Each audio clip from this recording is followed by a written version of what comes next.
नमस्कार प्रिय विद्यार्थियों। आज के वीडियो के माध्यम से हम लोग चर्चा करने का प्रयास करेंगे एंशिएंट हिस्ट्री के नवीनतम पाठ्यक्रम के बारे में और उसको डिटेल तरीके से हर एक टॉपिक को विश्लेषण के साथ आपको बोर्ड पर जो मैं बताऊंगा वो आपको लिखित फॉर्म में भी मिलेगा, यानी आप इसको देख भी पाएंगे और मैं उसको समझाने का भी प्रयास करूंगा। यानी एक सिलेबस डिस्कशन का एक नया तरीका आपके समक्ष लाने का प्रयास है, जो आज की वीडियो के माध्यम से मैं जो है इसको ट्रायल करने जा रहा हूं एक प्रकार से मान लीजिए। तो इस तरीके के टॉपिक अब आपको बहुत ही बारीकी के साथ चीजों को विश्लेषण के साथ, यानी कि एक ही वीडियो यानी सिलेबस डिस्कशन के दौरान ही आपको आइडिया लग जाए कि आपको उस टॉपिक के अंतर्गत क्या क्या चीजें जाननी होती है और उसके बारे में हम आपको बताने का प्रयास बहुत ही बढ़िया तरीके से करने वाले हैं। चलिए, सबसे पहली बात, आप एंशिएंट, इससे पहले आप लोगों ने जो है एक दिन पहले वीडियो देखी होगी मेडिवल हिस्ट्री की, यानी कि केवल हिस्ट्री वाला बीए थर्ड सेमेस्टर का। आज आप चर्चा करेंगे एंशिएंट हिस्ट्री के नवीनतम पाठ्यक्रम के बारे में। बीए थर्ड सेमेस्टर में आप हैं तो यही न्यू सिलेबस आपका होगा, ठीक है। पेपर का नाम क्या है बेटा?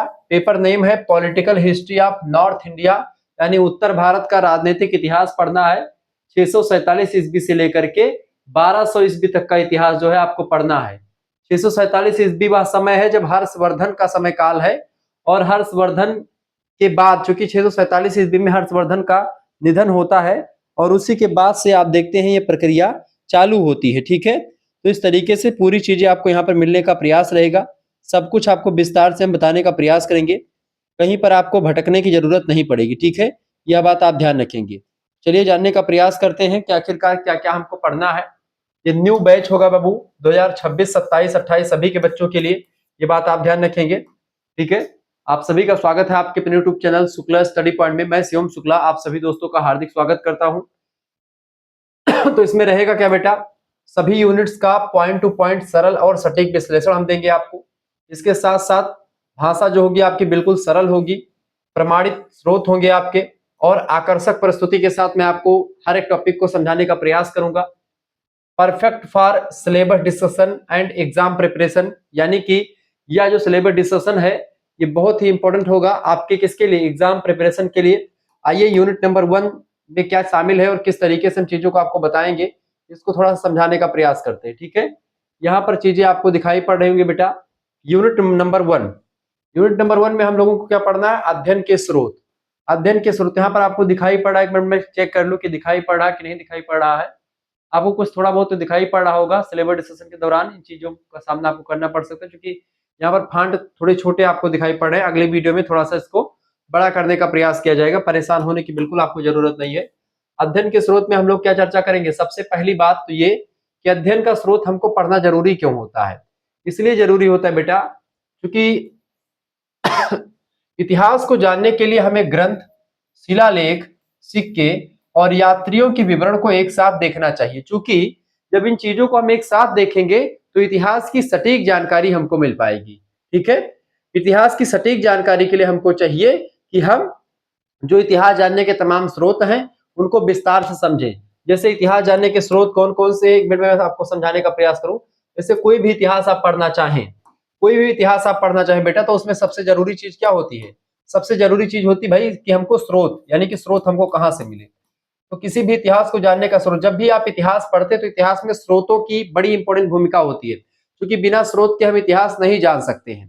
तो स्रोत कैसे मिलते हैं? सबसे पहली बात तो या तो भाई उसको लेकर के कोई साहित्यिक स्रोत हो, ठीक है, साहित्यिक स्रोत हो कोई, ठीक है, या फिर एक प्रकार से कोई ऐतिहासिक स्रोत हो। अब ये साहित्यिक और ऐतिहासिक स्रोत जो है, और एक यहाँ पर धार्मिक स्रोत भी हो जाएगा। धार्मिक, ये बेसिकली साहित्य है, यानी कि स्रोत में सबसे पहला चीज क्या होता है? कुछ चीजें साहित्य में लिखी। सबसे पहली बात क्या होता है? साहित्यिक स्रोत जिसको आप कहते हैं। तो साहित्यिक स्रोत में क्या, एक होता है ऐतिहासिक स्रोत और एक होता है धार्मिक स्रोत, यानी एक ऐतिहासिक पुस्तकें और एक धार्मिक पुस्तकें हैं साहित्यिक स्रोतों में, ठीक है। तो स्रोत का पहला तरीका। स्रोत का दूसरा तरीका कौन सा होता है? स्रोत जो होता है बेटा उसका दूसरा तरीका होता है आपका कौन सा? दूसरा होता है आपका शिलालेखों के माध्यम से आप जानकारी ले, और तीसरा तरीका होता है शिलालेखों के माध्यम से, सिक्कों के माध्यम से, इन सभी के माध्यम से। इसको क्या बोलेंगे? इसको बोलेंगे पुरातात्विक साक्ष्य। तो साक्ष्य तीन प्रकार के होते हैं, एक पुरातात्विक साक्ष्य, एक जो है आपका जो पुस्तकें हैं तमाम सारी वो, यानी कि तात्पर्य है कि जो स्रोत होते हैं साहित्यिक स्रोत, साहित्यिक स्रोत में धार्मिक साहित्य और आपका जो है क्या नाम है ऐतिहासिक साहित्य, दोनों सामने आते हैं। ठीक है, ऐसे में और तीसरा जो स्रोत होता है वो होता है ऐतिहासिक यात्रियों का विवरण। बहुत सारे इतिहास में आप देखिए तमाम यात्री जो है अलग अलग देशों से हमारे भारत में है, जैसे ह्वेनसांग, ठीक है, चाइना से आया। ठीक है, ऐसे ही आप देखते हैं ह्वेनसांग के अलावा आप देखते हैं और तमाम प्रकार के विद्वान आए बाहरों से, जैसे कि इब्न बतूता आया मोरक्को से, रेहला नाम की पुस्तक लिखता है। ठीक है, मतलब कि क्या नाम है उसका, मेगस्थनीज आया चंद्रगुप्त मौर्य के दरबार में, जो इंडिका नाम की पुस्तक लिखता है। तो इन सभी पुस्तकों से हमको जानकारी मिलती है। तो सबसे पहला जो टॉपिक आपको पढ़ना है वो यही पढ़ना है कि इतिहास जानने के स्रोत।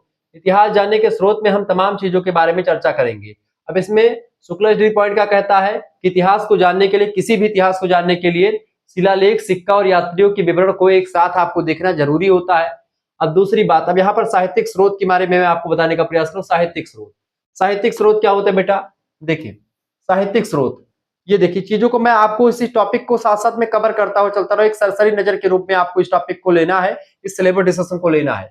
इसमें आपको पहली यूनिट में क्या पढ़ना है, यही सब चीज साहित्यिक स्रोत में, जैसे कि रामायण, महाभारत, कल्हड़ की राज तरंगड़ी, ये सब जैसे ग्रंथ जो है ये समाज, धर्म और राजनीति की जानकारी हमको देते हैं उस समय के बारे में। ठीक है, रामायण की रचना महर्षि वाल्मीकि जी ने करी, महाभारत की रचना कृष्ण द्वैपायन वेद व्यास जी ने करी, कल्हड़ नाम के एक विद्वान है जिन्होंने राज तरंगड़ी लिखा, जो कि कश्मीर के इतिहास के बारे में, कश्मीर के राजाओं महाराजाओं के बारे में बढ़िया जानकारी है। राज तरंगड़ी मतलब होता है राजाओं का वर्णन क्रमबद्ध तरीके से किया है। भारतीय इतिहास जानने का सबसे प्रमाणिक स्रोत जो है कल्हड़ की राज तरंगड़ी है। तो रामायण, महाभारत और राज तरंगड़ी, इन सभी पुस्तकों से माध्यम से जानकारी मिल जाती है। ऐसे तमाम पुस्तकें हैं, हर्षवर्धन की बाणभट्ट जो है बाणभट्ट की कथा आप देखते हैं, मतलब कि क्या नाम है, हर्षचरित नाम की रचना लिखी गई। हर्षचरित जो है किसने लिखी, बाणभट्ट ने लिखी हर्षचरित नाम की रचना।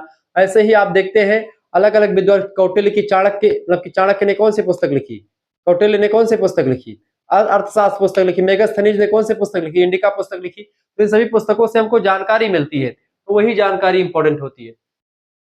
दूसरा साक्ष्य होता है विदेशी यात्रा वृत्ति, विदेशी यात्रियों का विवरण, जिसे मेगस्थनीज की इंडिका पुस्तक हो गई। ठीक है, विदेशी यात्री है, ये भारत में आया था मेगस्थनीज, ठीक है, चंद्रगुप्त मौर्य के दरबार में, और ये इंडिका पुस्तक लिखते हैं जिसके बारे में भारत के बारे में जानकारी, मौर्य काल के बारे में जानकारी, उसके आसपास नंद वंश का पतन कैसे हुआ, सबके बारे में।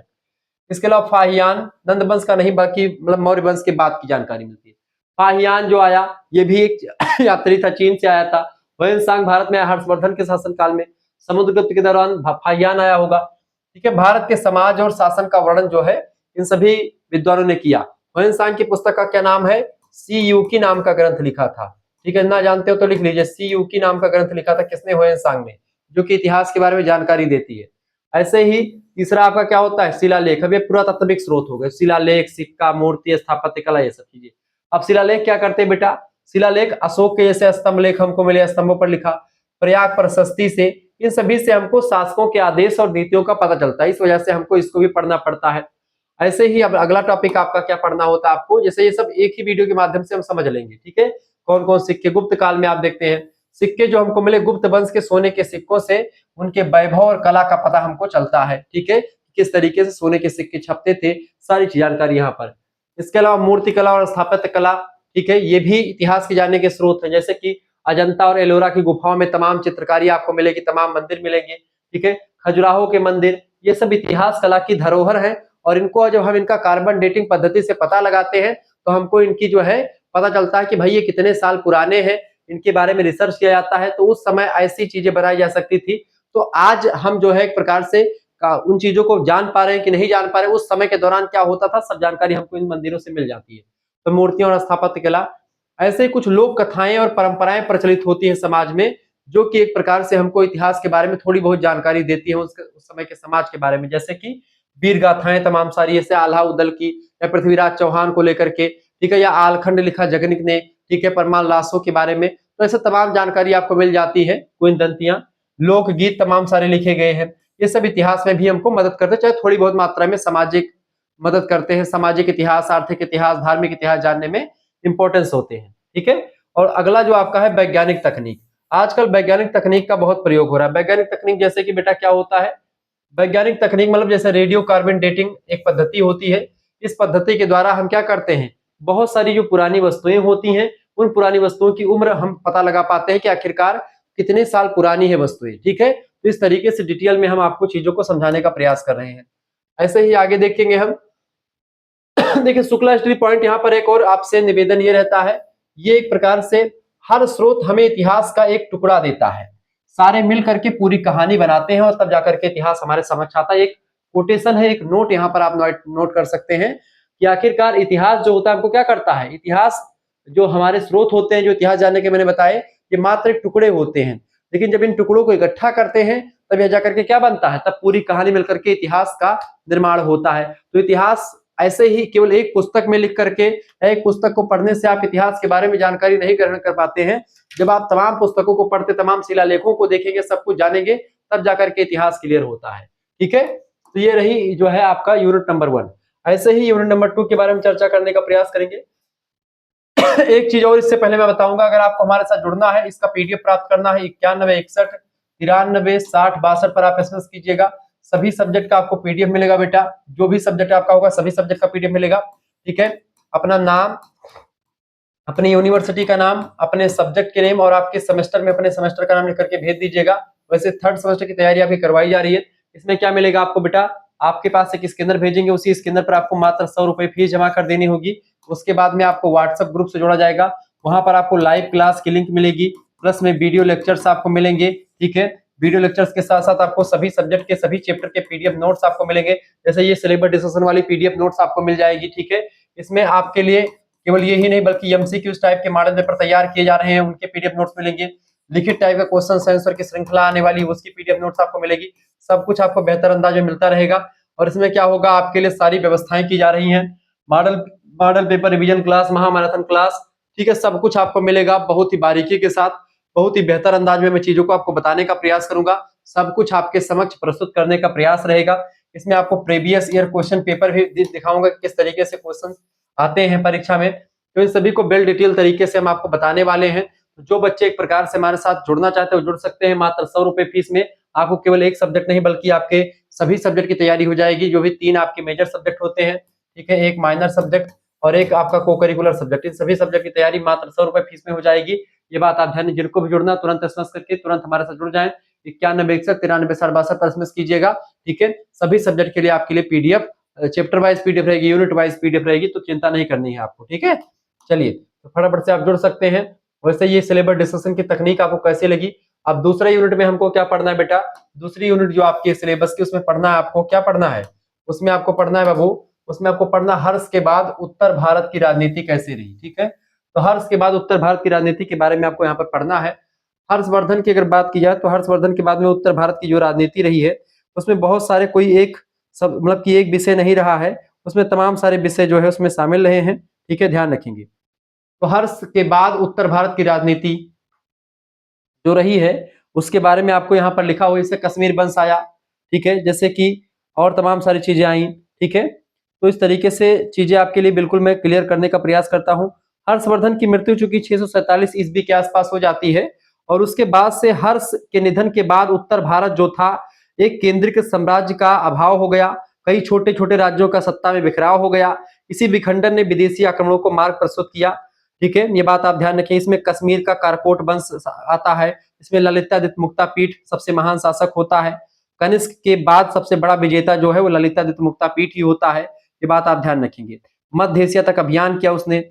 अंतिम शासक कारकोट वंश का रहा उदयादित्य। इसके बाद में कश्मीर का उत्थान जो है, मतलब कि उत्थान वंश आता है। इस तरीके से कन्नौज का यशोवर्मन आता है। ठीक है, तो कश्मीर वंश में बेटा आप देखते हैं, कश्मीर वंश में जो है ये एक प्रकार से कश्मीर वंश जो रहा है, ठीक है, जिसको आप लोहरा डायनेस्टी कह सकते हैं। तो कश्मीर वंश का समय काल जो है 1003 से 1320 ईस्वी तक समय काल रहा। प्रमुख शासकों में आप देखते हैं ये शासक रहे, ये तो उतना इंपॉर्टेंट आप इसको छोड़ दीजिए अभी। ठीक है, बहरहाल यहाँ पर कन्नौज का यशोवर्मन आ जाइए, तो वहां पर ललितादित्य मुक्तापीठ वगैरह के बारे में मैंने आपको बता दिया। कश्मीर के यशोवर्मन, अब यहाँ पर देखिए कश्मीर का यशोवर्मन, कन्नौज का शासक है यशोवर्मन।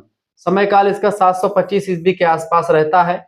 इसके जो है एक प्रकार से आप देखेंगे हर्ष के बाद कन्नौज को मजबूत करने का प्रयास जो किया इसी ने किया था, यह बात आप ध्यान रखिए। किसने किया था? कन्नौज के शासक यशोवर्मन ने, क्योंकि यशोवर्मन जो था ये भी बड़ा प्रतापी शासक था।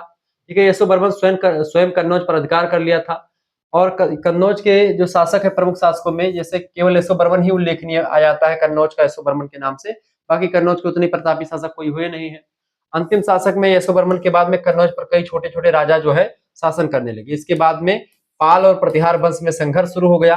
ठीक है, पाल और प्रतिहार वंश में संघर्ष जो शुरू हुआ बेटा, इसको त्रिपक्षीय संघर्ष जानते हैं। बेसिकली पाल, प्रतिहार और राष्ट्रकूट, पाल पाल वंश और प्रतिहार वंश और राष्ट्रकूट, यहाँ पर राष्ट्रकूट लिखना आप देख, राष्ट्रकूट। ठीक है, तो पाल, प्रतिहार और राष्ट्रकूट, इन तीनों में क्या हुआ, त्रिपक्षीय संघर्ष होता है। ये बात आप ध्यान रखते हैं। कन्नौज को लेकर के 8वीं से लेकर के 10वीं शताब्दी तक पाल, प्रतिहार और राष्ट्रकूट वंश आपस में लड़ते रहते हैं और इस तरीके से इन तीनों का संघर्ष चलता रहता है। ठीक है, अगर देखें समय वंश, मतलब कि इसके बारे में समय की बात की जाए तो जो पाल वंश है बेटा, अगर मैं आपको और अच्छे तरीके से समझाने का प्रयास करूंगा डिटेल में, यहाँ पर देखने का प्रयास करेंगे आप सभी लोग। ठीक है, देखिए यहाँ पर मैं आपको समझाने का प्रयास कर रहा हूँ। पाल वंश की अगर बात की जाए बेटा, तो पाल वंश जो है आप लिख लीजिएगा पाल वंश, पाल वंश भी इसी में आएगा आपका। पाल वंश के शासक कौन है, पाल वंश का शासक है आपका, उसका नाम है गोपाल। ठीक है, गोपाल पाल वंश के शासक है। ठीक है, गोपाल पाल वंश के शासक हैं और 750 ईस्वी में ये गद्दी पर बैठता है। ठीक है, ये बात आप ध्यान रखेंगे। और समय काल जो पाल वंश है कुल मिलाकर के 750 ईस्वी से लेकर के, ठीक है, 1161 ईस्वी तक का जो समय काल है, ये पाल वंश की डायनेस्टी का समय काल है। ठीक है, ये बात आप ध्यान रखते हैं। प्रमुख शासकों में इसमें धर्मपाल, जिसने कन्नौज पर अधिकार किया था, यानी प्रमुख शासक कौन है इसमें से, धर्मपाल है। ठीक है, धर्मपाल की अगर बात करें बेटा, धर्मपाल जो है कम से कम आपका 770 से लेकर के 810 ईस्वी तक शासन करता है। ठीक है, कन्नौज पर अधिकार करता है। इसके बाद में कौन सा आता है, देवपाल आता है। ठीक है, देवपाल की बात की है तो 810 ईस्वी से लेकर के आप देखते हैं। ठीक है, 810 ईस्वी से लेकर के बेटा 850 ईस्वी तक जो शासन करता है, कौन करता है, देवपाल करता है। स्वराज का सबसे विस्तृत रूप जो है इसी के समय रहा। अंतिम शासक गोविंद पाल हुआ, 1161 ईस्वी में आप देखते हैं वो शासक रहता है और उसके बाद में पाल वंश खत्म हो जाता है। ठीक है, ऐसे ही दूसरा वंश आपका आता है प्रतिहार वंश। प्रतिहार वंश के बारे में जान लीजिए। प्रतिहार वंश क्या था बेटा, प्रतिहार वंश की अगर बात की जाए तो प्रतिहार वंश का शासनकाल जो रहा है 650 ईस्वी से लेकर के, नोट डाउन कर लीजिए, 650 से लेकर के 1036 ईस्वी तक जो है शासन रहा है किसका, प्रतिहार वंश के शासकों का। ठीक है, जिसके संस्थापक कौन है प्रतिहार वंश के, हरिचंद्र। ठीक है, हरिचंद्र कहीं कहीं पर अलग अलग विद्वानों के नाम लिखते हैं। 650 में इसकी स्थापना होती है। ठीक है, प्रमुख शासकों में जो है मिहिर भोज सबसे इंपॉर्टेंट शासक है इसका। ठीक है, मिहिर भोज क्या है, प्रमुख शासकों में मिहिर भोज का नाम आता है। 836 ईस्वी से लेकर के 885 ईस्वी तक मिहिर भोज शासन करता है, कहां पर, ठीक है, प्रतिहार वंश के शासनकाल की गद्दी पर। अंतिम शासक होता है यशपाल प्रतिहार 1036 में। ठीक है, ये बात ध्यान, मिहिर भोज जो था इसी ने अरब आक्रमणकारियों को रोका था, ये बात आप ध्यान रखेंगे। और तीसरा जो वंश है इस समय जो आता है उसका नाम है राष्ट्रकूट वंश। ठीक है, राष्ट्रकूट वंश। राष्ट्रकूट वंश की अगर बात करें बेटा, तो राष्ट्रकूट वंश जो है इन तीनों के बीच में चूंकि त्रिपक्षीय संघर्ष हुआ था, इस वजह से इन वंशों के बारे में आपको बता रहा हूं। ठीक है, राष्ट्रकूट वंश का समय काल रहा 753 ईस्वी से लेकर के 982 ईस्वी तक का जो समय काल रहा है, ये राष्ट्रकूट शासकों का रहा है। ठीक है, राष्ट्रकूट शासकों की अगर बात करें, राष्ट्रकूट शासकों में सबसे इसकी स्थापना किसने करी थी, राष्ट्रकूट संस्थापक है दंती दुर्ग। ठीक है, दंती दुर्ग जो है इसके संस्थापक है, ये बात आप ध्यान रखेंगे। ठीक है, 753 ईस्वी में इसकी स्थापना करता है दंती दुर्ग। क्लियर, ये बात ध्यान रखेंगे। प्रमुख शासकों में अगर देखें राष्ट्रकूट में, तो अमोघ वर्ष जो है प्रमुख शासक है। अमोघ वर्ष, आपने नाम सुना होगा अमोघ वर्ष का, तो यहाँ ये आपसे क्वेश्चन परीक्षा में आता है, अमोघ वर्ष से क्वेश्चन पूछा जाएगा। दंती दुर्ग से भी आता है। तो साहित्य और कला का संरक्षक था। 814 ईस्वी से लेकर के बेटा, 814 से लेकर के 878 ईस्वी तक का शासनकाल जो रहा है, ये एक प्रकार से राष्ट्रकूट वंश की गद्दी पर यही बैठा। लास्ट शासक इंद्र तृतीय रहा, जो 982 में एक प्रकार से बैठा रहता है। हर्ष के बाद उत्तर भारत का जो मतलब कि उत्तर भारत में राजनीतिक अस्थिरता, क्षेत्रीय राज्यों के उत्थान और विदेशी आक्रमणों के लिए अनुकूल समय था। विदेशी आक्रमण जो है, यहाँ आक्रमणकारी जो है, ये सब एक प्रकार से लगातार हावी रहे। और इस तरीके से आप देखते हैं कि पूरा का पूरा जो है वर्णन मैंने आपको करके सुना दिया। तो इस तरीके से आपके पाल प्रतिहार और जो है पाल प्रतिहार और राष्ट्रकूट, इन तीनों के बीच संघर्ष चलता रहा। यशो जो है हर्षवर्धन था, ये हिंदू सम्राट था जो एकता के पक्षधर था। इसके बाद में आप देखते बिखरती चली गई पूरा सत्ता। ठीक है, इसके बाद पाल प्रतिहार संघर्ष हुआ। हर्षवर्धन के बाद भारत कई छोटे छोटे राज्यों में बढ़ जाता है, विदेशी आक्रमण आसान हो जाता है इसकी वजह से। ठीक है, ये बात आप ध्यान रखते हैं। आगे देखते हैं, अगला टॉपिक आपका आ चुका है। देखें, इसमें कश्मीर राजवंश की अगर बात की तो कल्हड़ की राज तरंगणी कश्मीर के राजाओं का वर्णन जो है बहुत जबरदस्त तरीके से करती है। यशोवर्मन जो कन्नौज के शासक है उसने सत्ता संभाली, लेकिन ज्यादा विस्तार नहीं कर पाया ये। ठीक है, सिंध राजवंश की अगर बात की तो अरबों के आगमन से पहले सिंध में हिंदू शाही शासक रहते थे। ठीक है, आगे चल करके हम हिंदू शाही शासकों के बारे में चर्चा करेंगे। इसमें ताहिर वगैरह का नाम आता है, जिसको हरा करके फिर जो है मोहम्मद बिन कासिम 712 में आ जाता है। राज्य का बिखराव कुछ ऐसे हुआ कि हर्षवर्धन के बाद कोई मजबूत केंद्रीकृत सत्ता भारत में नहीं रही। सब छोटे छोटे टुकड़ों में बट गए थे, आपस में संघर्ष कर रहे थे, आपस में ही लड़ रहे थे। इस वजह से कोई सत्ता जो है नहीं आई। अर्थव्यवस्था कमजोर हो चुकी थी। छोटे छोटे राज्यों के कारण से कर संग्रह करना यानी टैक्स इकट्ठा करना, प्रशासन में कठिनाई होने लगी। स्थानीय टकराव क्या हुआ कि क्षेत्रीय राजा जो थे आपस में लड़ते रहे। इस वजह से आप देखते हैं कि धीरे धीरे करके जो हिंदू शासक थे उनका पतन शुरू हो चुका था। और इस तरीके से आपके लिए एक पॉइंट और मैंने नोट करके रखा है, राजनीतिक विखंडन ने भारत की एकता को कमजोर कर दिया। ये नोट डाउन करके लिख सकते हैं। ये सब चीजें आप जब अपने एग्जाम में इन पॉइंट को लिखेंगे तो आप एक प्रकार से अपने अनुसार लिखने का प्रयास करें। ये चीजें आप लिख सकते हैं, परीक्षा में अच्छा आपके लिए रहेगा। यूनिट नंबर 2 इस तरीके से हमने देखा। इकाई संख्या 3 में हम देखते हैं क्या पढ़ना है बेटा। इकाई संख्या 3 में, इकाई संख्या 3 में हमको क्या पढ़ना है बेटा। इकाई संख्या 3 राजपूतों की उत्पत्ति के बारे में पढ़ना है, जिसमें प्रतिहार वंश के बारे में सबसे पहले हम जानेंगे। प्रतिहार वंश की बात करें तो प्रतिहार वंश का समय काल 650 ईस्वी से लेकर के कब से कब तक रहा प्रतिहार वंश का समय काल बेटा। प्रतिहार वंश 650 से लेकर के 1036 अभी मैंने आपको बताया था। ठीक है, 650 से 1036 तक इसका समय काल रहा। प्रतिहार शासक मतलब पाल, प्रतिहार और राष्ट्रकूट, इन शासकों के बीच में जो संघर्ष हुआ, तो इन शासकों के बारे में आपको पढ़ना है। 650 ईस्वी से लेकर के 1036 ईस्वी तक का जो समय काल है, ये प्रतिहार वंश के शासकों का रहा। इसके संस्थापक कौन है? हरिचंद है। 650 में इसकी स्थापना करते हैं। प्रमुख शासकों की अगर बात करें बेटा, तो प्रमुख शासकों में किसका नाम आएगा? तो आपको इन्हीं सब के बारे में पढ़ना है। तो इस वजह से मैं थोड़ा थोड़ा सबके बारे में जानकारी भी दे रहा हूं, ताकि एक सरसरी नजर के रूप में आप चीजों को जान सकें कि आखिरकार शासक कौन कौन से हुए। देखिए, प्रतिहार वंश के सबसे प्रतापी शासकों में नाम आता है नागभट्ट द्वितीय का। 800 ईस्वी से लेकर के 833 ईस्वी तक शासन करता नागभट्ट द्वितीय। अरब आक्रमण को रोकने का काम करता है कौन? ये नागभट्ट द्वितीय। ये बात आप ध्यान रखते हैं। ठीक है, नागभट्ट द्वितीय जो है अरब आक्रमण को रोकता है। इसके अलावा मिहिर भोज भी अरब आक्रमण को रोकता है। मिहिर भोज जो है 836 में गद्दी पर बैठता है, 885 तक गद्दी पर रहता है। साम्राज्य का सबसे शक्तिशाली शासक रहा है कौन? मिहिर भोज। ये बात आप ध्यान रखेंगे। तो ये सब ऑब्जेक्टिव में प्रश्न पूछ सकता है कि मतलब कि साम्राज्य का सबसे शक्तिशाली शासक कौन रहा है? तो मिहिर भोज रहा है। 833 में गद्दी पर बैठा, 836 में, और 885 तक गद्दी पर रहा।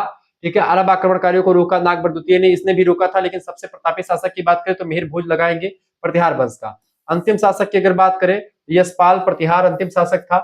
1036 में एक प्रकार से जो है समापन हो जाता है इस वंश का। इसके बाद में चौहान वंश और अन्य राजपूत वंश का उदय होता है प्रतिहार वंश के बाद में। ये बात भी आप ध्यान रखेंगे। ठीक है, इसके अलावा दूसरा जो वंश आपको पढ़ना है यूनिट नंबर 3 में, परमार वंश के बारे में। परमार वंश क्या है बेटा?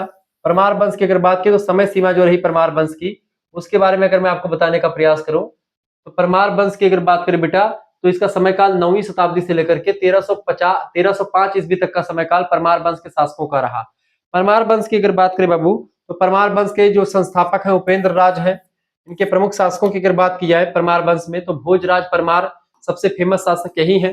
प्रमुख शासक ही इंपॉर्टेंट है, और यहीं से क्वेश्चन आपकी परीक्षा में आता है भोज परमार को लेकर के। ठीक है, तो 1010 से लेकर के 1055 ईस्वी तक शासक किसने किया? भोज परमार ने किया। कला और साहित्य का स्वर्ण युग इसके समय काल को कहा जा सकता है, क्योंकि इसने बड़ा काम किया। ठीक है, कला और जो है साहित्य का स्वर्ण युग था इसके समय काल में।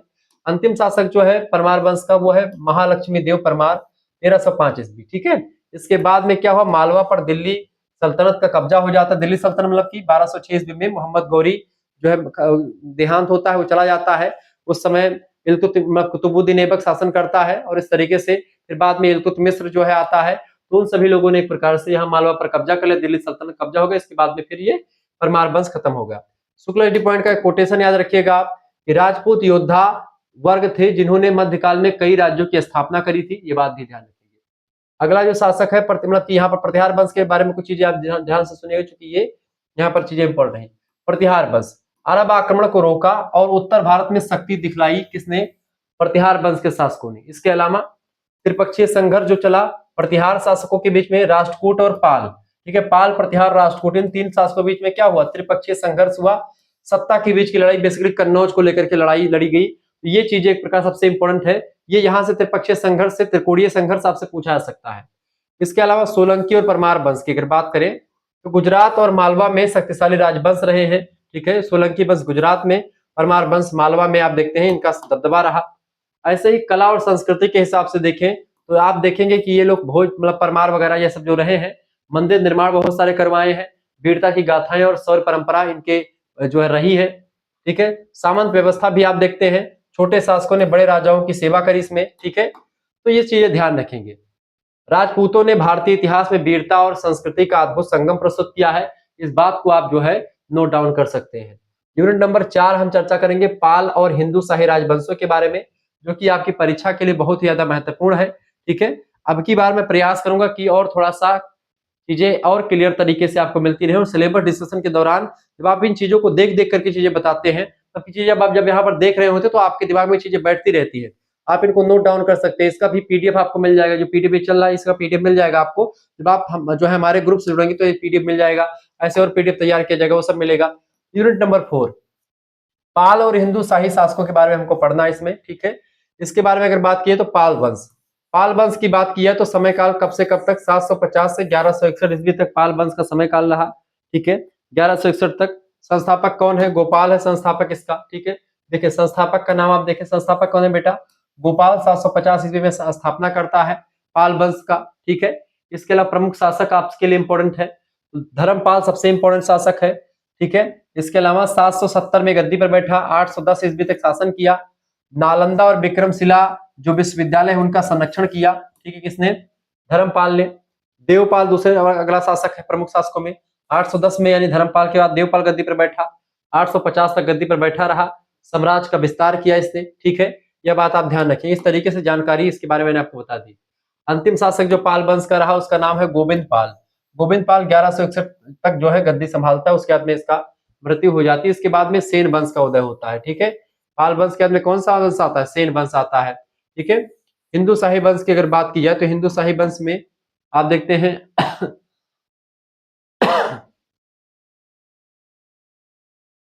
हिंदू शाही वंश का समय काल 850 से लेकर के 1026 तक का समय काल रहा है। जो स्थापक है इसके कल्लार हैं, 850 ईस्वी, इतने इंपॉर्टेंट है नहीं ये। प्रमुख शासकों में जैसे जयपाल आता है 910 से 1000 ईस्वी तक, महमूद गजनवी से संघर्ष जयपाल ने किया। या जयपाल जो है बेटा ये हिंदू शाही वंश का शासक है, ये इंपॉर्टेंट परीक्षा में प्रश्न आ सकता है लेकिन उतना इंपॉर्टेंट नहीं है। ठीक है, अंतिम शासक त्रिलोचन पाल है, 1026 में गजनवी ने इसको हरा दिया था। तो इस तरीके से गजनवी ने चूंकि 17 बार भारत पर आक्रमण किया, तो इन्हीं छोटे छोटे जो हिंदू शाही राजवंश थे उस समय, ये छोटे छोटे राज्य थे, उन्हीं को हराता रहता था। ठीक है, ये बात आप ध्यान रखिए। इसके बाद में गजनवी साम्राज्य का विस्तार हुआ। और यहाँ पर एक चीज और ध्यान रखेंगे, शुक्ला पॉइंट के अकॉर्डिंग अगर देखा जाए तो पालों ने बौद्ध धर्म का संरक्षण किया, हिंदू शाही वंश ने सीमाओं की रक्षा करी। ठीक है, ये बात आप ध्यान रखेंगे। पाल वंश की अगर बात की तो पाल वंश में जैसे धर्मपाल देवपाल ने बंगाल बिहार में शासन किया, इंपॉर्टेंट चीजें की पॉइंट्स जो है। बौद्ध शिक्षा केंद्र की तो जैसे नालंदा विक्रमशिला विश्वविद्यालय का विकास भी आप देखते हैं पाल वंश के शासनकाल के दौरान हुआ। हिंदू शाही वंश में आप देखते हैं मुल्तान और काबुल क्षेत्र में मुस्लिम आक्रमणों का सामना जो है हिंदू शाही शासकों ने किया। किले और मंदिर, हिंदू शाही काल में मजबूत किले और मंदिर भी का निर्माण हुआ। ठीक है, ये बात आप ध्यान रखते हैं। तो पाल और हिंदू शाही वंश ने राजनीतिक और सांस्कृतिक क्षेत्र में गहरी छाप छोड़ी, इसको लेकर के आप कह सकते हैं। इकाई संख्या 4 आपकी इसमें आपको पढ़ना है, पाल वंश के बारे में और हिंदू शाही शासकों के बारे में मैंने आपको बता दिया। अब अगला जो है आपका यूनिट नंबर 5, जिसमें आपको प्रश्न यूनिट नंबर 5 में क्या पढ़ना होता है। इकाई नंबर 5 का जो सिलेबस है आपका BA third semester ancient history का, मुस्लिम आक्रमणों के समय भारतीय राजनीति के बारे में आपको पढ़ना है। देखिए इसमें सबसे पहला नाम आता है मोहम्मद बिन कासिम का। अब इसका इंपॉर्टेंस क्या है कि ये भारत में आता है 712 में, आक्रमण करता है। उस समय राजा दाहिर नाम के शासक शासन कर रहे होते हैं, उनको हराता है और यहीं से अरब आक्रमणों का जो सिलसिला शुरू हो जाता है और भारत में जो है अरब आक्रमणकारी आने लगते हैं, मुस्लिम सत्ता यहीं से आने लगती है। फिर इसके बाद में आप देखते हैं महमूद गजनबी ने केवल लूट मार के उद्देश्य से भारत में आया था। 1000 ईस्वी से लेकर के 1027 ईस्वी तक एक प्रकार से आप देखते हैं इसने कई बार आक्रमण किया भारत पर और केवल लूटने के उद्देश्य से आया था। फिर इसके बाद मोहम्मद गौरी जो है 1175 ईस्वी से लेकर के 1206 ईस्वी तक आप देखते हैं भारत पर, मतलब कि ये उसका शासनकाल रहा है, लेकिन भारत में हमेशा शासन नहीं किया है। इसका गुलाम था मोहम्मद गौरी का, उसका नाम था कुतुबुद्दीन ऐबक। कुतुबुद्दीन ऐबक जो था उसको एक प्रकार राजपाट सौंप करके मोहम्मद गौरी लौट जाता है। मोहम्मद गौरी ही वो था जो 1100 आप देखते हैं 1191 ईस्वी में पृथ्वीराज चौहान जी ने इसको मोहम्मद गौरी को एकदम से मतलब हरा दिया था। मोहम्मद गौरी पराजित हो गया था, लेकिन 1192 एक साल बाद में फिर क्या हुआ, 1192 ईस्वी में क्या हुआ बेटा, 1192 ईस्वी में दूसरा युद्ध उत्तरायण का होता है, और इसमें क्या होता है, पृथ्वीराज चौहान जी हार जाते हैं, और मोहम्मद गौरी जो है इसमें जो है विजयी कहना उचित नहीं होगा, क्योंकि इतिहास उतना जबरदस्त तरीके से हमको जान मतलब कि बताता नहीं है, लेकिन हाँ 1192 में मृत्यु हो जाती है। चंद्रबरदाई उनके जो कवि हैं, उनके जो दरबारी कवि रहते हैं उनके साथ रहते थे, ठीक है। और मोहम्मद गौरी से एक प्रकार से मोहम्मद गौरी भी मृत्यु की उतर जाता, मृत्यु उसकी भी हो जाती है जहां तक इस तरह की चीजें हैं। सुकुलरिटी पॉइंट की एक विशेष बात यहाँ पर ध्यान रखने योग्य है आपकी, कि मध्यकाल में भारत की बिखरी सत्ता ने विदेशी आक्रमणकारियों को आमंत्रित किया। सबसे इंपॉर्टेंट चीज यही है। कारण क्या पूछा था कभी कभी कि भाई भारत में क्यों मुस्लिम आक्रमणकारी सफल हुए, उसका सबसे महत्वपूर्ण कारण यही है कि मध्यकाल में क्या हुआ, भारत की बिखरी सत्ता जो थी, फैली हुई थी, कोई छोटा छोटा राज्य था, आपस में सब लोग बंटवारा कर रहे थे, तो आक्रमणकारियों को एक प्रकार से आमंत्रित करने का जो काम है वो इसी वजह से आप देखते भारत आगे नहीं बढ़ पाया, क्योंकि भारत में एकता का अभाव था, कोई केंद्रीय सत्ता नहीं थी, ठीक है। और इस तरीके से ये चीजें होती रही। क्षेत्रीय राजाओं की कमजोरी, राजपूत, चंदेल, परमार जैसे राज्यों में एकता की कमी थी, आपस में ये लोग लड़ रहे थे। व्यापारिक मार्गों पर कब्जा, एक प्रकार से सिंधु गंगा के रास्ते जो है वो लूट लिए गए थे, अब रास्ता वगैरह जो था ये सब जो है अरब वगैरह वाले रास्ता अपना क्लियर कर लिए थे, ठीक है। सामरिक विफलताएं, कोई अस्थायी सेना नहीं थी हम लोगों के पास, किले कमजोर पड़ गए थे, तो ये सब चीजें जो है हार का सामना करना पड़ा।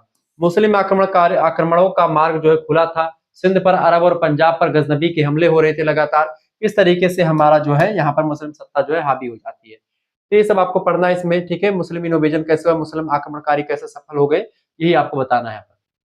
राजनीतिक बिखराव ने भारत को बाहरी शक्तियों के लिए आसान निशाना बनाया, और इस तरीके से भारत में लोग आते रहे, ठीक है। आगे देखते हैं, अगला इकाई है आपकी यूनिट नंबर 6।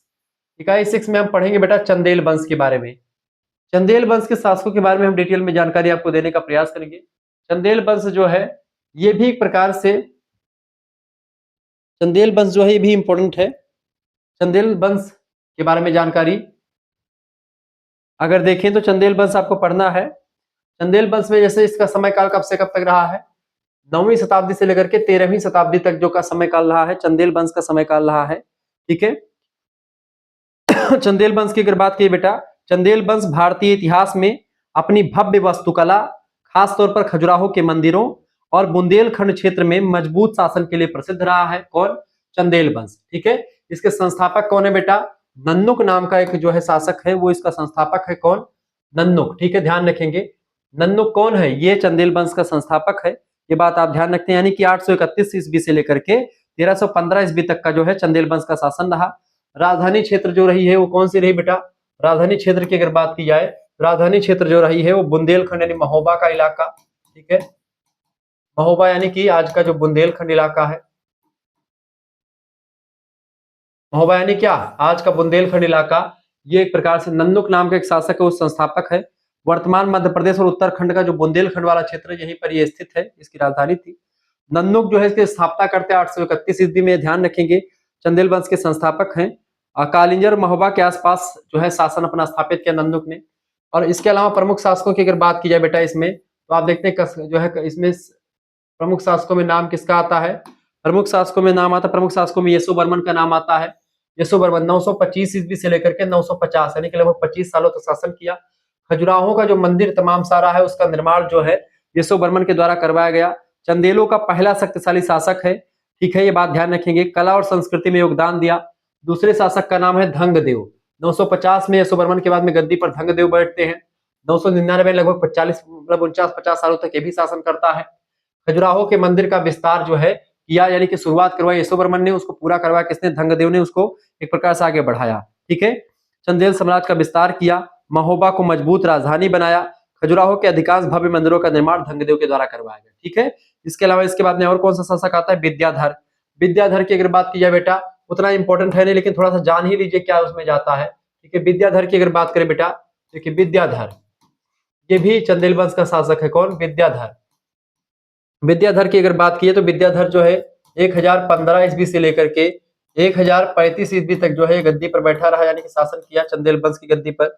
महमूद गजनबी के आक्रमण का सामना जो है इसी विद्याधर ने किया था, ये बात ध्यान रखेंगे। कालिंजर दुर्ग की रक्षा की और गजनबी को वापस लौटने पर मजबूर करने वाला जो शासक है वो विद्याधर, इसीलिए इंपॉर्टेंट हो जाता है। और अंतिम शासक जो है उसका नाम है त्रिलोक वर्मन, जिसके बारे में यहाँ पर आपको लिखित मैंने दे दिया था कि इंपॉर्टेंट चीजें मैंने लिखी जो कि आपके इंपॉर्टेंट है आपके लिए परीक्षा के लिए ऑब्जेक्टिव में क्वेश्चन आते हैं। अंतिम शासक त्रिलोक वर्मन जो है 13वीं शताब्दी में दिल्ली सल्तनत के हाथों पराजित होना पड़ा इसको, ठीक है, ये बात आप ध्यान रखेंगे।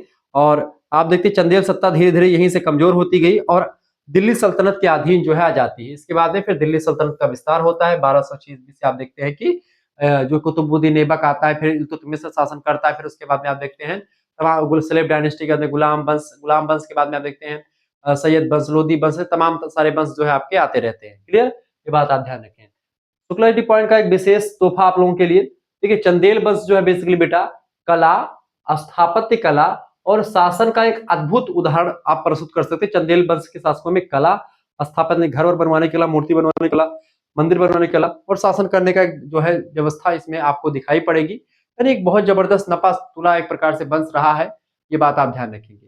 विस्तार से आप चीजों को समझ पा रहे हैं, जान पा रहे हैं, मजा आ रहा होगा पढ़ने में, ऐसे ही पढ़ते रहिए विस्तार से। शुक्लारिटी पॉइंट आपके साथ हमेशा बना हुआ है, ये बात आप ध्यान रखेंगे।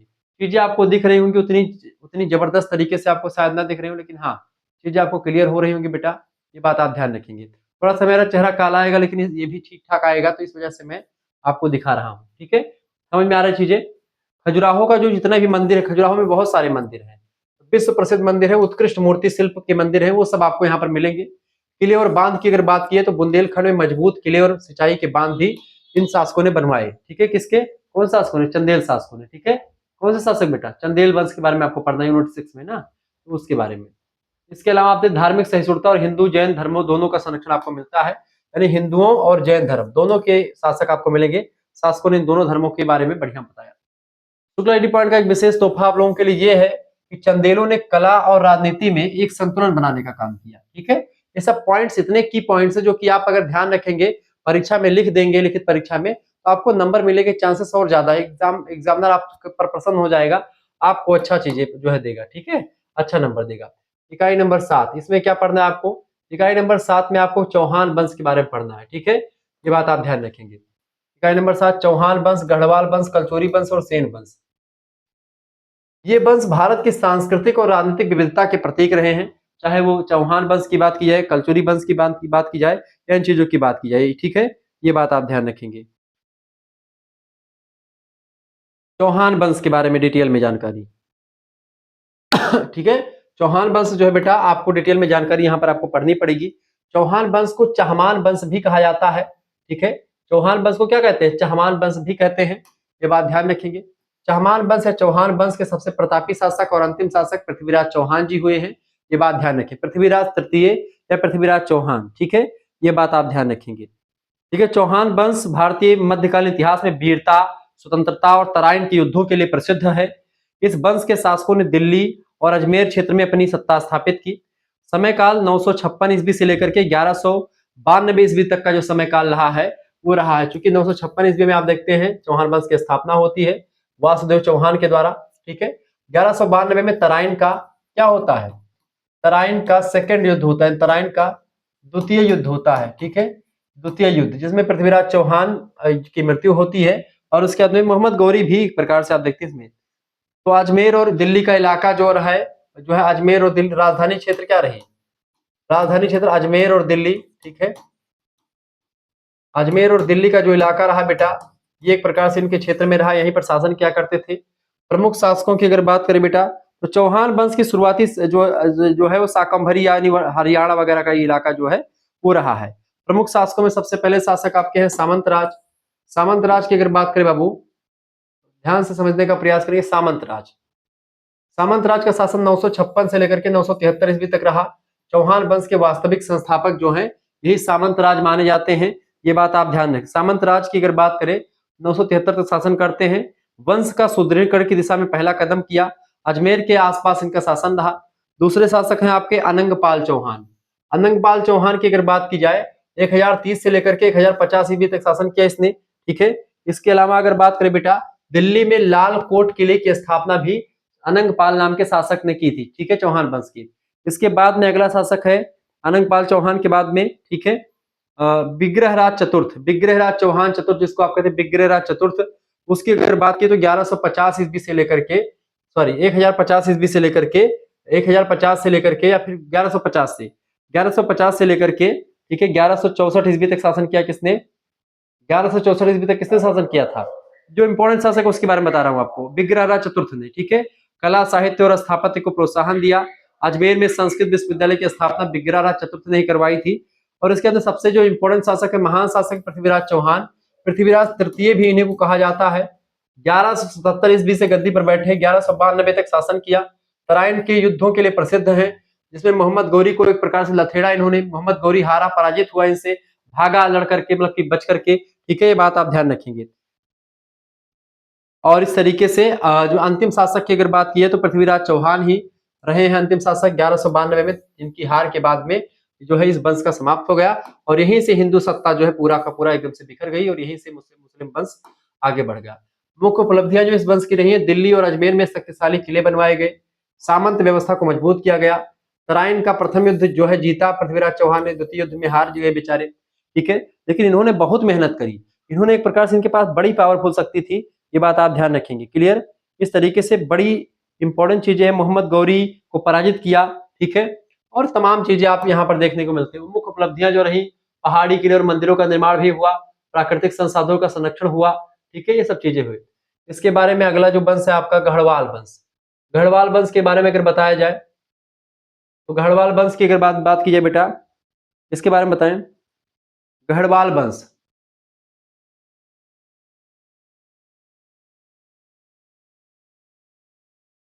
गढ़वाल वंश की अगर बात की जाए, इसके बारे में डिटेल में जानकारी आप देखें तो गढ़वाल वंश बेटा उत्तराखंड के जो पहाड़ी क्षेत्र है, क्षेत्र में लंबे समय तक टिके रहने की वजह से भारतीय राजवंशों में से एक इनकी विशेषता रही है।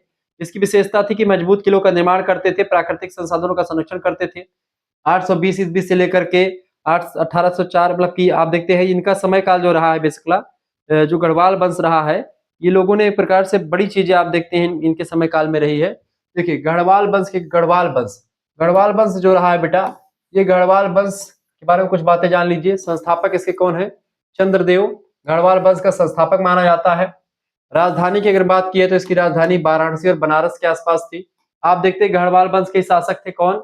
मोहम्मद गौरी, जो क्या नाम है, मोहम्मद जयचंद का नाम आपने को सुना होगा, तो जयचंद जो थे, ठीक है। राजधानी जो थी बनारस थी। शासन क्षेत्र उन्होंने उत्तर प्रदेश और बिहार के कुछ हिस्सों पर शासन किया था। इसने जो शासक था, अंतिम शासक कौन हुआ इसका? जयचंद गढ़वाल जो थे इस वंश के अंतिम शक्तिशाली शासक हुए, जिसको मोहम्मद गौरी से इसने भी युद्ध लड़ा था, ठीक है। 1194 में चंदावर का युद्ध होता है। 1194 ईस्वी में चंदावर के युद्ध में मोहम्मद गौरी ने जयचंद को हरा दिया, ठीक है, ये बात आप ध्यान रखें। जयचंद हार जाता है, इसने गढ़वाल वंश का पतन हो जाता है। जयचंद मिल पहले मिला था ना भाई, जयचंद मिल चुका था पहले, इसलिए कहते हैं भारत में जयचंदों की कमी, तो जयचंद पहले मिल चुका था। गढ़वाल वंश का समय काल 11वीं से 12वीं शताब्दी तक, और इस दौरान उन्होंने उत्तर प्रदेश और बिहार के कुछ हिस्सों पर शासन किया। अगला वंश आपका आता है कलचुरी वंश। कलचुरी वंश के बारे में समझने का प्रयास करते हैं। कलचुरी वंश के बारे में,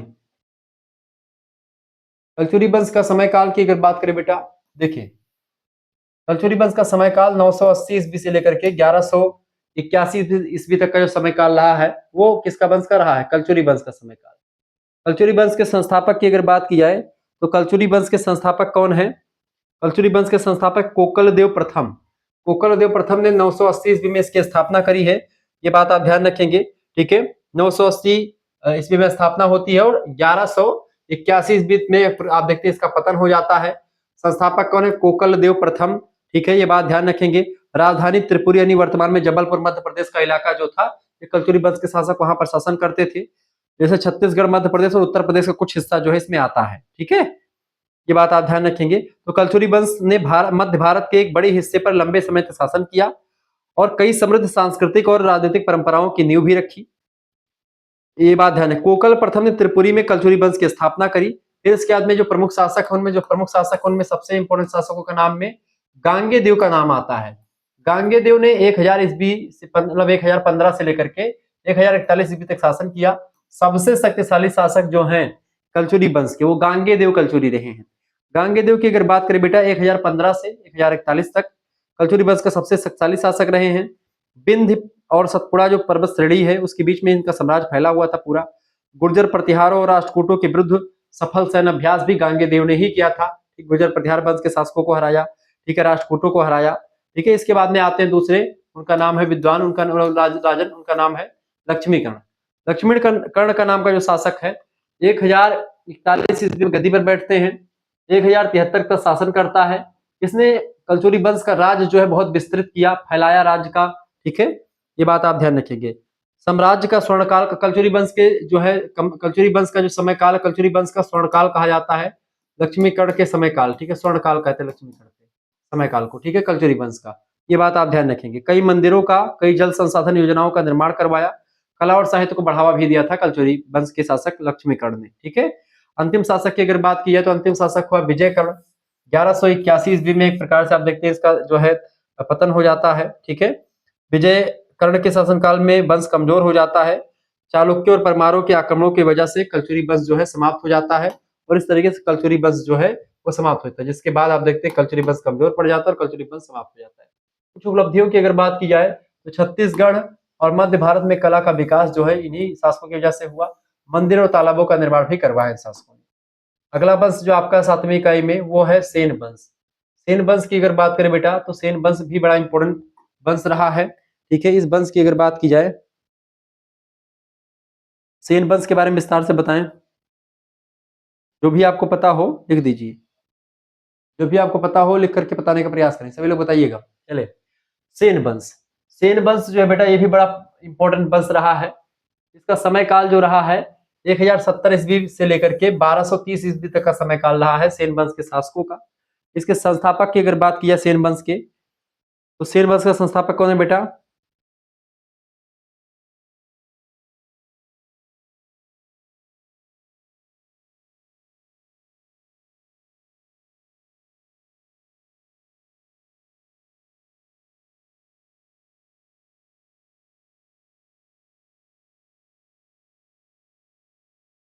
तो सेन वंश का समय काल 1070 से लेकर के 1230 तक रहा।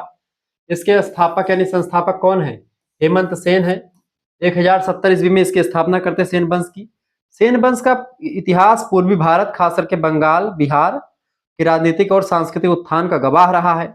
इस वंश ने पाल वंश के पतन में के बाद सत्ता जो है संभाली। जब पाल वंश का पतन हो तो सेन वंश आ गया, ठीक है। 1230 तक जो है ये सत्ता संभालता रहा। हेमंत सेन फाउंडर है इसका। हेमंत सेन ने बंगाल के छोटे छोटे सामंतों को मिला करके सेन साम्राज्य की नींव डाली थी, ठीक है। और पाल वंश के पतन के बाद में ये एक प्रकार सेन वंश जो है उभरा था, ठीक है। प्रमुख शासकों की अगर बात की जाए तो विजय सेन नाम का एक शासक है, सबसे इंपॉर्टेंट सबसे महत्वपूर्ण शासक जो है पाल वंश का मतलब कि सेन वंश का यही है। कौन? विजय सेन। 1095 ईस्वी से लेकर के 1159 ईस्वी तक जो है गद्दी पर बैठा रहा विजय सेन। बंगाल और बिहार में शासन किया इसने विजय सेन ने, ठीक है। सेन साम्राज्य का वास्तविक निर्माता कहा जाता है इसको। बंगाल और बिहार में सत्ता को संगठित किया, कई विजय अभियान चलाए और साम्राज्य का विस्तार किया। सामंत सेन के नाम से विजय सेन को सामंत सेन भी कहा जाता है, तो ठीक है, सामंत सेन बोलो चाहे विजय सेन बोलो, बात एक ही है। सामंत सेन के नाम से ये मशहूर रहे हैं, ये बात ध्यान रखेंगे। इसके बाद में दूसरा सेन आता है बल्लाल सेन, ठीक है। बल्लाल सेन की अगर बात करें बेटा, बल्लाल सेन कौन था? बल्लाल सेन की अगर बात करें तो बल्लाल सेन जो था बाबू वह एक प्रकार से विजय सेन का पुत्र था बल्लाल सेन, ठीक है। इसका पुत्र कौन था? बल्लाल सेन इसका पुत्र था। बल्लाल सेन जो था ये गद्दी पर कब बैठा? 1158 यानी कि अपने पिता की दौरान ही बैठ गया था। और शासनकाल कब तक संभाला? 1179 तक संभाला, ठीक है। ये बात ध्यान रखेंगे। ये सामाजिक सुधारक और साहित्य प्रेमी था। ब्राह्मणवाद को बढ़ावा दिया इसने, कुलीन प्रथा की शुरुआत करी, दान सागर और आदि भक्ति ग्रंथों की रचना भी इसी ने करवाई थी बल्लाल सेन ने। इसके बाद में गद्दी पर कौन आया? लक्ष्मण सेन आता है। लक्ष्मण सेन 1129 ईस्वी में गद्दी पर बैठता है, ठीक है। और बीच में विक्रमादित्य सेन भी गद्दी पर आते 1159 से 1179 तक, ठीक है। ये गद्दी पर बैठते इसी समय काल के दौरान, ठीक है। यानी इसके बाद विजयादित्य सेन या फिर बल्लाल सेन साहित्य और कला का संरक्षण रहा, इसी के बारे में वही चीज बल्लाल सेन ही है, ठीक है, विजयादित्य सेन। लक्ष्मण सेन गद्दी पर बैठता है। लक्ष्मण सेन की अगर बात करें बेटा, लक्ष्मण सेन 1100 कब से कब तक गद्दी पर रहता है? 1179 में गद्दी पर बैठा, 1206 ईस्वी तक शासन किया। अंतिम शक्तिशाली शासक जो रहा है, शक्तिशाली शासक अंतिम लक्ष्मण सेन रहा है।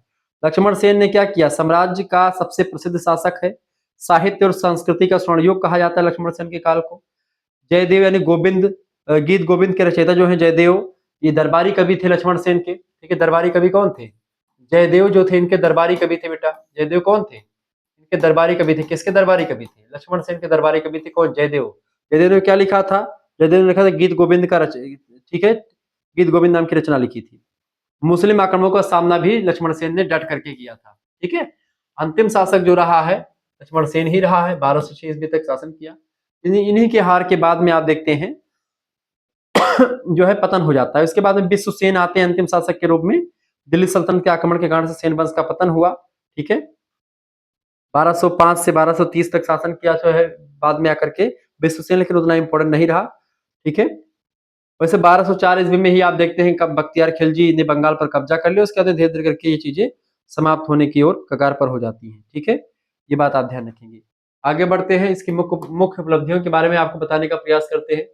मुख्य उपलब्धियां हेडिंग डालेंगे। देखिए, बंगाल में संस्कृत साहित्य का उत्थान जो हुआ इसी समय हुआ।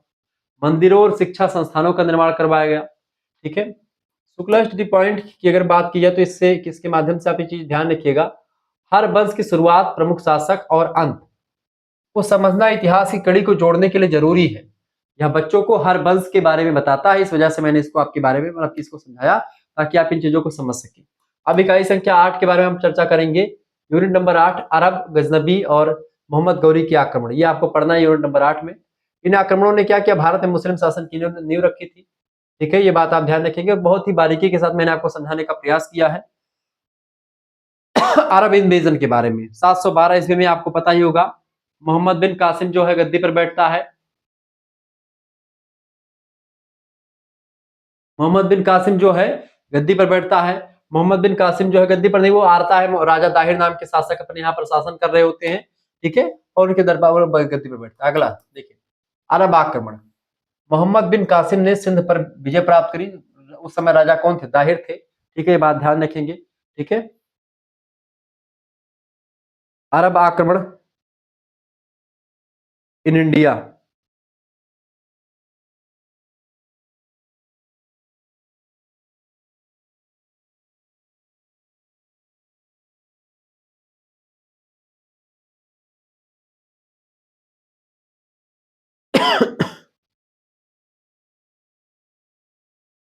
तो 712 में क्या हुआ बेटा? मोहम्मद बिन कासिम ने सिंध पर विजय प्राप्त करी।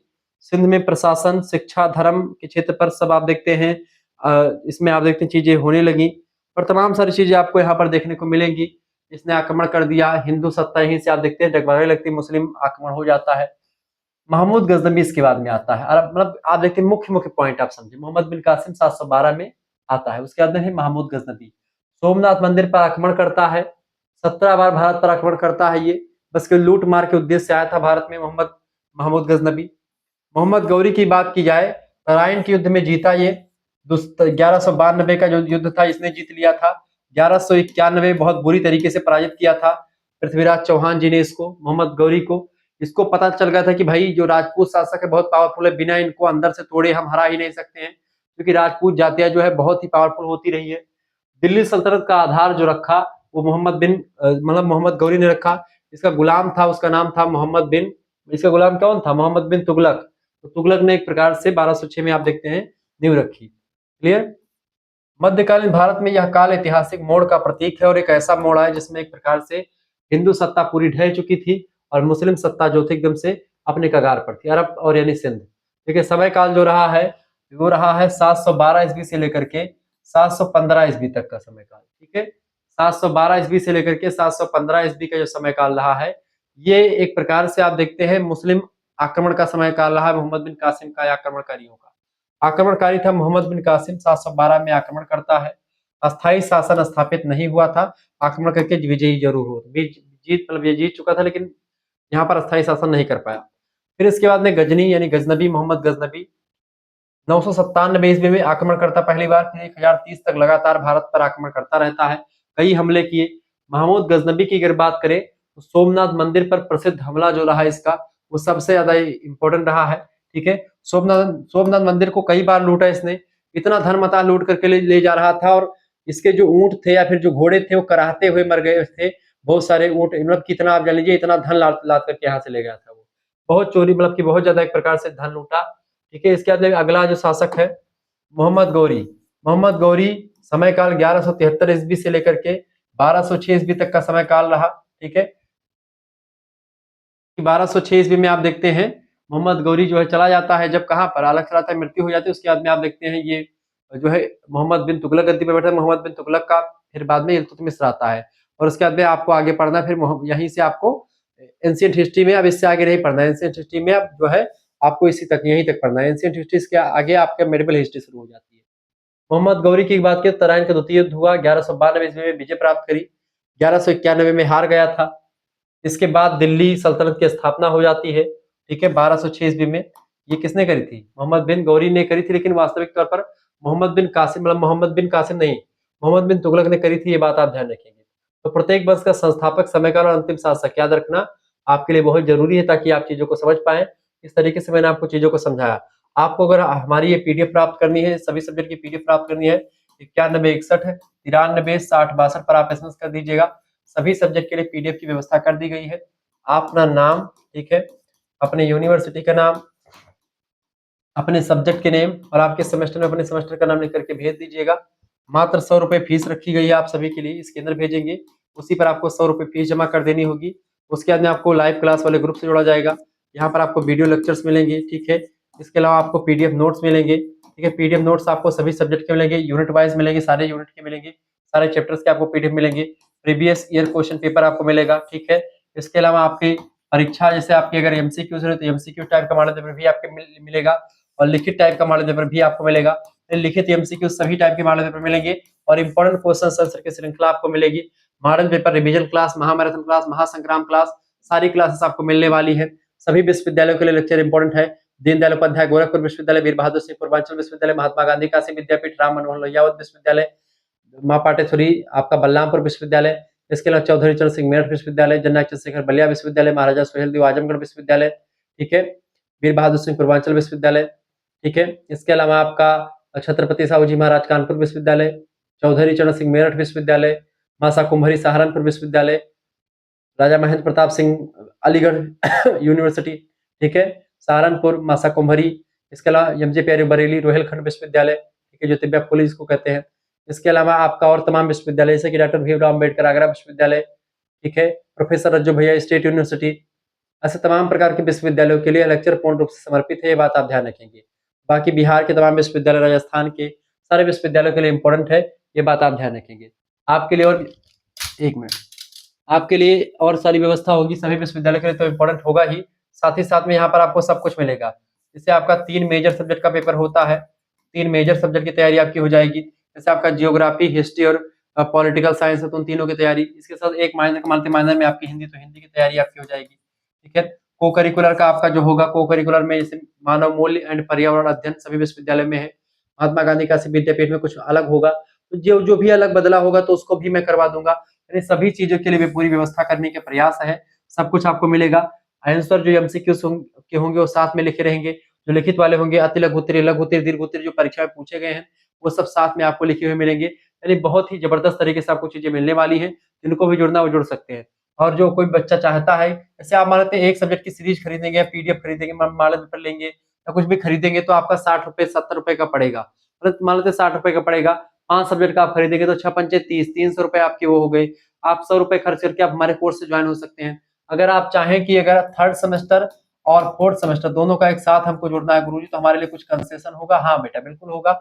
अगर आप 3rd सेमेस्टर और 4th सेमेस्टर का एक साथ लेंगे तो आपके लिए व्यवस्था ये है, ये आपको मात्र 150 रुपए ही देने पड़ेंगे दोनों सेमेस्टर के, यानी 1 साल की फीस केवल 150 रुपए सभी सब्जेक्ट के लिए। लेकिन ये इसमें ध्यान रखना पड़ेगा कि अगर आप एक साथ लेंगे, अभी लेंगे तब। लेकिन अगर अलग अलग लेंगे, जैसे अभी आपने 100 रुपए का कोर्स ले लिया, तो फिर 4th सेमेस्टर में जब पहुंचेंगे तो 4th सेमेस्टर के लिए फिर 100 रुपए आपको पेमेंट करने पड़ेंगे 4th सेमेस्टर की पढ़ाई के लिए। ठीक है, तो 4th सेमेस्टर के इसलिए। लेकिन अगर एक साथ लेंगे तो केवल 150 रुपए में दोनों सेमेस्टर का हो जाएगा। एक सेमेस्टर की फीस 100 रुपए, दोनों सेमेस्टर का एक साथ लेंगे तो 200 मतलब की 150 रुपए। ठीक है, 200 ना, 200 रुपए में से आपका 50 रुपए कम कर दिया गया है। आप लोगों ने देखा, इस तरीके से मैंने आपको विस्तार से डिटेल में जानकारी दी। जिनको भी जुड़ना है अभी तुरंत एसएमएस कीजिए इस व्हाट्सएप नंबर पर 9161 93 60 62। ये नंबर व्हाट्सएप पर एसएमएस कीजिएगा। अपना नाम, अपनी यूनिवर्सिटी का नाम, अपने सब्जेक्ट के नेम, जो भी सब्जेक्ट आपके होंगे 3-4, और आप किस सेमेस्टर में हो अपने सेमेस्टर के नेम। क्लासेस प्रारंभ हो चुके, सब कुछ आपको मिलेगा। मैंने आपको अधिकतर चीजें आज की वीडियो के माध्यम से समझा दी हैं। ऐसे ही मॉडल पेपर जब मैं बनाता हूँ, रिवीजन क्लास बनाता हूँ, तो एग्जाम पॉइंट ऑफ व्यू से ही होते हैं, जो परीक्षा में पूछे गए क्वेश्चंस होते हैं उन सभी को मैं आपको समझाने का प्रयास करूंगा, सब कुछ विस्तार से आपको बताने का प्रयास करूंगा। ठीक है, ये सब चीजें आपको बताने का प्रयास रहेगा, विस्तार से चीजों के बारे में। ललिता दत्त मुक्तापीठ से क्वेश्चंस को पूछाते हैं, उनके बारे में मैंने आपको नहीं बताया इस वीडियो के माध्यम से, लेकिन ललिता दत्त मुक्तापीठ से बहुत क्वेश्चंस आते हैं। तो सब कुछ आपको डिटेल में जानकारी जो होगा वो हम देते रहेंगे, मॉडल पेपर के माध्यम से, रिवीजन क्लास के माध्यम से, सब कुछ के माध्यम से आपको जो क्वेश्चंस अभी तक पूछे गए हैं उन सभी चीजों के बारे में आपको बताने का प्रयास करेंगे, जो परीक्षा में क्वेश्चंस आते हैं। तो सरसरी नजर के रूप में मैंने आपको इसको बता दिया सिलेबस के बारे में, बाकी और डिटेल में जानकारी आपकी क्लासेस की होती रहेंगी। तो आपको अगर चाहिए तो आप जुड़ सकते हैं हमारे साथ, और आपने सभी चीजों को देखा। ऐसे ही और सब्जेक्ट का किसका आपको, वैसे सभी सब्जेक्ट का हिंदी का मैंने पढ़ा दिया, मॉडल रिवीजन क्लास हिंदी का हो गया है। ठीक है, हिंदी हो गया, ज्योग्राफी हो गया, पॉलिटी हो गया, हिस्ट्री हो गया, सभी सब्जेक्ट की क्लासेस आपके लगभग में आप मतलब की सिलेबस डिस्कशन की मैंने करवा चुका हूँ। अब आपकी चैप्टर वाइज क्लासेस जो होंगी वो शुरू करवा दिया जाएगा। पहले चैप्टर में हमने ऑलरेडी चर्चा कर दिया है, लेकिन फिर भी हम चर्चा कर देंगे इसमें। ठीक है, ये जो आपका होगा अध्ययन के स्रोत जो होंगे उनके बारे में हम विस्तार से आपको बता देंगे, तो कहीं पर आपको भटकने की जरूरत नहीं पड़ेगी। तो आज की वीडियो के माध्यम से आपने ancient history BA third semester के न्यू सिलेबस को देखा, जिसके बारे में मैंने आपको एक सरसरी नजर के रूप में आपको चीजों को समझाई कि भाई हमको ये चीजें पढ़नी है, और इस तरीके से हम आपको समझाने का प्रयास करेंगे। नवीनतम बैच में जुड़ने के लिए आप हमारे साथ कॉन्टैक्ट कर सकते हैं। धन्यवाद, मिलते हैं फिर नेक्स्ट वीडियो में, तब तक के लिए जय हिंद, जय भारत। आप सभी का बहुत बहुत धन्यवाद, हमारे से जुड़ने के लिए बहुत बहुत धन्यवाद बेटा। ठीक है, बहुत बहुत धन्यवाद।